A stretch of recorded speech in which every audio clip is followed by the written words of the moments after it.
자, 안녕하십니까. 전은성입니다. 자, 예고한 대로 2020년 6월 17일 오늘부로 주택시장 안정을 위한 관리 방안이라는 것을 국토교통부에서 발표를 했습니다.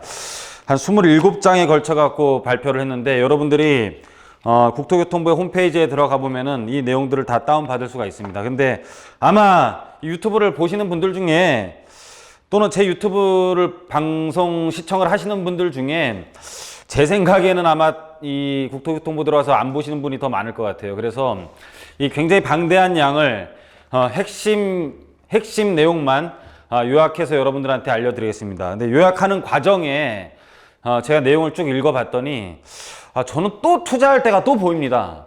투자할 때가 또 보이고 아무리 이렇게 또 규제 정책을 피더라도 또 이 규제에 대한 허점들이 또 보이기 때문에 여러분들이랑 한번 전반적인 내용을 읽어보면서 우리가 투자를 어떻게 해야 될지 하는 방안까지 살펴보도록 하겠습니다. 자, 오늘 이렇게 발표를 했어요. 발표를 했는데 자, 12.16 대책 및 2월에는 규제 지역을 추가 지정을 하고 자, 12.16 대책 때는 규제가 그 대출에 대한 규제를 했죠. 그리고 2월에 규제 지역을 추가 지정을 하고 자, 5월에는 주택 공급 방안 발표를 해도 불안함은 여전해요. 그러나 역대 최저금리 그 유동성으로 인해서 시장 불안 요인은 여전하다. 자, 일부 비규제 지역은 안정세를 띄었었지만 또 재반등을 했고 법인 갭 투자 증가세도 뚜렷하고 지금 목동발 30년 초과 아파트 안전진단 통과 후 호가 상승도 굉장히 하고 있는 내용이다. 그래서 규제를 어떻게 하느냐, 수도권, 대전, 청주 대부분 지역을 조정 대상 지역 투기 과열 지역으로 지정을 하고, 그러니까 돈이 규제 지역을 피해서 비규제 지역으로 갔는데 그런 지역마저도 조정 대상 지역 투기 과열 지역으로 지정을 하고, 법인을 이용한 갭 투자, 그러니까는 개인들에 대한 중과세가 크다 보니까는 법인을 통한 갭 투자 증가세가 뚜렷했었는데 법인에 대한 갭 투자를 차단하고 주택담보대출 실수요건 및 전세자금 대출 규제도 강화하겠다. 그리고 재건축 안전진단의 투명성과 공정성을 높이고, 그래서 이런 방법은 어떤 거냐, 한 단계 그 안전진단 강화하는 기간을 한 단계 더 높이겠다라는 거고, 정비사업 조합의 분양 요건을 강화하는 내용에 대해서 한번 구체적으로 살펴보도록 하겠습니다. 자, 그래서 조정 대상 지역 및 투기가율 지구 지정을 했는데 최근 주택가격 급등세를 보이는 경기, 인천, 대전, 청주에 대해서도 추가적으로 지정을 하고 6월 19일자로 지정 및 효력 발생을 한다. 내일 모레부로 추가 지정한 효력이 발생을 하는 거고요. 주요 개발 호재 지역 토지거래 허가구역 지정하겠다. 일부 지금 용산에 대해서 지정을 했는데 용산뿐만 아니라 잠실 마이스 개발 사업, 그리고 영동대로 복합 개발 사업 부지 및 영향권 일대를 허가구역으로 지정하는 방안을 서울시 도시계획위원회 심의를 통하여 확정을 지었습니다. 그래서 지역이 이제 발표가 되면 어떻게 되냐면은 허가를 받을 경우, 이제 구청장이 허가를 받을 경우에 허가받은 목적대로 이용할 의무가 발생을 해요. 특히 우리가 관심을 가지는 건 주거용 토지죠. 주거용 부동산 같은 경우는 허가를 받은 데에 2년간 실거주용으로만 이용이 가능합니다. 그런데 문제는 용산 같은 데는 재개발이기 때문에 토지거래 허가구역으로 묶으면은 굉장히 문제가 발생될 수 있지만은 잠실과 마이스 영동대로 이 복합지구 인근은 재개발을 해야 되는 곳이 아니라 우리가 들어가고 살고 싶어 하는 곳이에요. 살고 싶어 하는 곳이기 때문에 사실 이런 데는 갭 투자하기도 갭이 엄청나게 크고 사실 1억 갖고는 되지도 않는 곳이죠. 거기 갭도 10억이 나기 때문에 갭으로 투자를 하기보다는 대부분 실수요자가, 돈 많은 사람들이, 실수요자들이 이렇게 거주하는 데가 오히려 더 많기 때문에 이거는 실효성이 그렇게 없을 것 같아요. 토지거래 허가를 받더라도 당연히 우리는 2년간 실거주용으로 살아야만이 비과세 요건도 띄기 때문에 이거는 큰 실효성이 용산보다는 훨씬 없을 지역이다. 하지만은 굉장히 좀 약간 경고성 정책일 수는 있다라고 판단이 되죠. 이런 내용들이고요. 자, 또 하나, 투기적 수요에 대한 조세 체계를 강화하겠다. 그래서 이쪽에 대한 자금 조달에 대해서는 계속 조사를 하겠다라는 뜻이죠.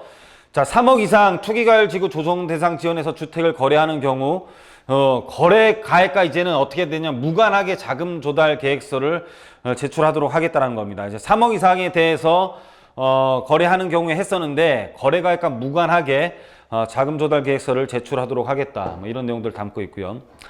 자, 무주택자와 1주택에 대해서 조금 더 강한 내용을 담고 있는데, 자, 주택담보대출 및 전세자금 대출 규제를 강화하는 내용인데 뭐냐면, 현행은 투기지역 투기가열지구내 9억 초과주택을 구입을 위해서 주택담보대출을 받은 경우에 1년 내 전입을 하거나 또는 조정대상 지역 내에서는 2년 내 전입 의무 부과를 했었는데, 이제는 어떻게 하냐면은 전 규제 지역 내에서 주택 구입을 위해 주택담보대출을 받는 경우에는 무주택자는 6개월 내에 전입을 해야 된다는 뜻입니다. 구입한 다음에, 구입이라는 것은 잔금을 의미하는 거겠죠. 잔금을 하고 6개월 내에 전입 의무를 띈다. 그래서 주택이 없는 사람들이 우리가 이렇게 좀 전세 금액이 높은 곳에 내 돈을 조금만 넣은 다음에 갭 투자를 하는 경우가 많았는데, 지금 그 규제 지역 내에 있어서는 갭 투자를 못하게 한다. 무주택자들에 대해서 무주택자들은 입주를 해야 된다는 겁니다. 그러니까 무주택자들은 돈이 조금 있으면은 이게 올라가는 걸 막기 위해서, 올라가는 것을 해지하기 위해서 막는 게 아니라, 올라가는 거에 대해서 내가 물건 상승에 대한 부분을 해지하기 위해서 그래도 전세를 놓고 샀었는데, 그게 아니다. 무주택자는 그렇게 못한다. 너는 그냥 전세 끼고 못 사고 입주해라, 이 뜻입니다. 무주택자들 더 큰일 났죠. 그쵸? 이게 참 누구를 위한 정책인지 잘 모르겠습니다. 여하튼 간에 1주택자, 현행 투기지역 투기가열지구내 주택 구입 위해 주택담보대출을 받는 경우 기존 주택 처분 및 신규주택 전입 의무를 부과했는데 1년 내에, 조정대상 지역은 2년 내에 기존 주택 처분 및 신규주택 전입 의무를 부과했는데, 주택담보대출을 받는 경우에는 6개월 내 기존 주택 처분하고 신규주택 전입 의무를 부과한다. 1주택자 같은 경우는 6개월 내에 이제 기존 주택을 팔아야 된다. 신규주택을 구입하기 위해서는 그러면 이제는 기존 주택을 처분하고 이제 우선적으로 계약을 해야 되겠죠. 그래서 조금은 전세를 한번 끼고 돌린다든지 또는 좀 시간에 대한 상황을 보는 것들을 없애야 되겠죠, 이제. 그래서 우선적으로 매도를 하고 신규 주택을 매입을 해야 되는 이런 상황이 이제 발생하는 이런 상황으로 흘러가게 될 것입니다, 이제는. 그래서 일단은 뭐 집을 사는데 전세를 한번 놓을까요? 또는 뭐 조금 이따 살까요? 이런 문의는 많이 줄어들 것으로 보여집니다. 자, 주택시장을 위한 관리 방안, 여기에서 약간 허점이 있어요. 자, 갭 투자 방지를 위한 전세자금 대출 보증 이용 제한 강화, 그리고 현행 시가 9억 원 초과 주택 보유자에 대한 전세 대출 보증 제한하고, 전세 대출을 받은 후 9억 초과 주택 구입 시 대출 즉시 회수했는데, 어떻게 되냐면 이제는 9억 초과 주택가는 금액과 상관없이, 그러니까 금액이 아니라 종류에 상관없이 9억 초과 주택을 구입을 할 때는 대출을 즉시 회수를 했는데, 투기지역 투기가열지구내 시가 3억 초과 아파트입니다. 아파트. 3억 초과는 아파트를 신규 구입 시 전세주택 대출 보증 제한 대상에서 추가를 하겠다는 겁니다. 그리고 주택대출을 받은 후 투기지역 투기가열지구내 3억 초과 아파트를 구입하는 경우에 전세대출 즉시 회수하겠다는 겁니다. 그러니까 전세자금 받은 사람들이 주택을 구입하는 게 아니라 3억 초과 아파트를 받은 경우입니다. 아파트를 받은 경우. 자, 이해 가십니까? 3억 초과 아파트를 구입하는 경우에 대출금에 대한 회수가 있는 거지, 아파트가 아닌 9억 미만의 재개발 대상 물건들은 상관이 없다는 뜻입니다. 자, 여기에 대해서 한번 법에 대한 허점이 있는 거죠. 그래서 전세자금 대출을 본인이 받은 다음에 9억 초과 주택을 사면은 전세자금 대출 회수를 했지만, 그게 아니라 3억 초과의 아파트를 사면 회수를 하겠다. 그럼 여기에 대한 맹점은 뭐냐면, 여기에 대한 허점은 9억이 초과하지 않으면서 아파트가 아니면 된다는 뜻입니다. 여러분들, 저는 이쪽에 대한 부분들이 또 많이 상승할 거라고 봅니다. 자, 재건축에 대한 지금 부분들이 있는데, 자, 안전진단에 대한 시도 권한 강화, 이게 무슨 뜻이냐면은, 현행은 구청에서 1차 안전진단 기관을 선정을 했었는데, 이제는 시도가 그 권한을 대행을 하겠다는 겁니다. 그러니까는 안전진단에 대한 기준 요건이 예전처럼 시도로 올라간 거예요. 안전진단에 대해서 좀 완화를 했을 경우에는 구청장으로 그 권한이 내려갔었는데 다시 격상을 한다는 뜻이고요.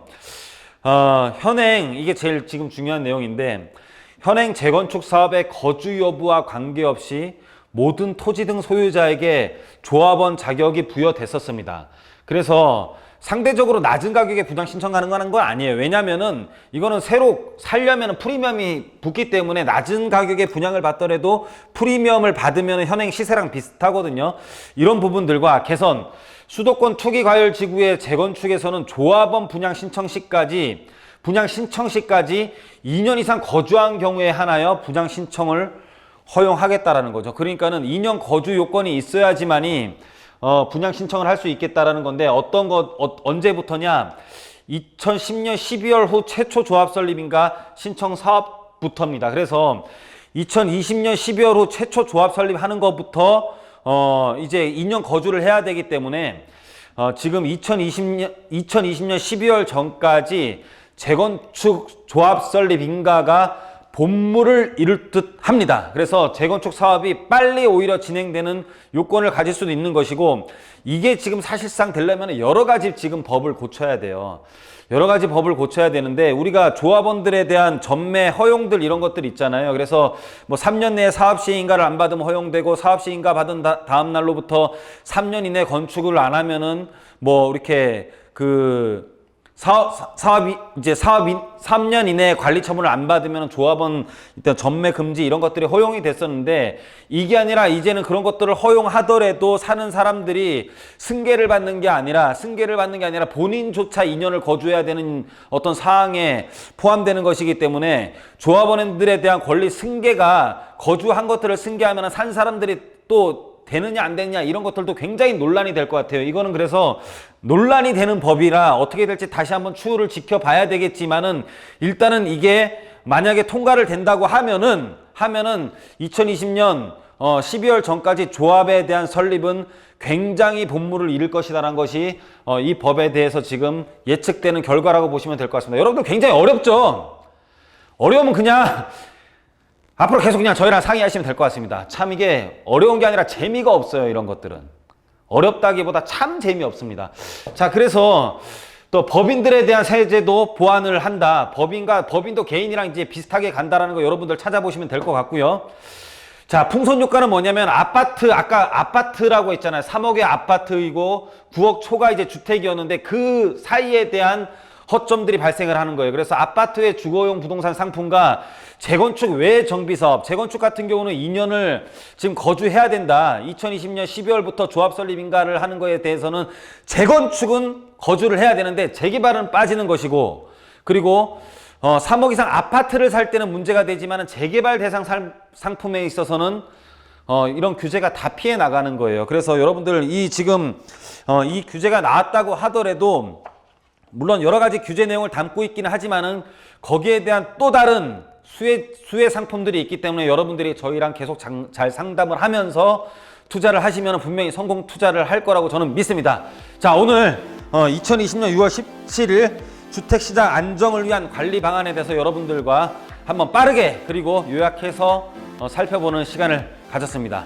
항상 여러분들 좋아요, 구독 눌러주시고요. 저희와 같이 하면 감사드리겠습니다. 자, 오늘 강의는 여기서 마치도록 하겠습니다. 감사합니다.